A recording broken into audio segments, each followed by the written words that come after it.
नमस्ते। आज मैं भजन लेके आई हूँ गणेश जी का। पहले पूजा तोहार हो गौरी के ललनवा, पहले पूजा तोहार हो गौरी के ललनवा।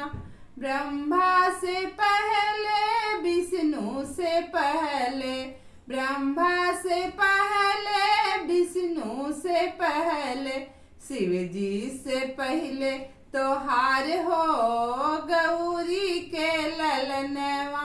शिव जी से पहले तोहार हो गौरी के ललनवा। पहले पूजा तोहार हो गौरी के ललनवा।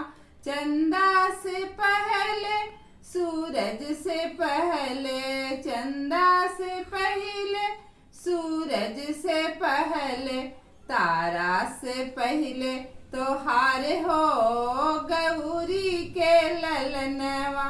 पहले पूजा तोहार हो गौरी के ललनवा। पहले पूजा तोहार हो गौरी के ललनवा।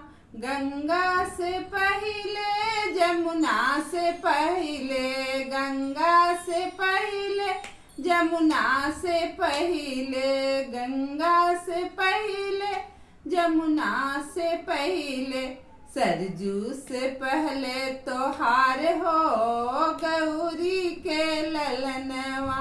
पहले पूजा तोहार हो गौरी के ललनवा।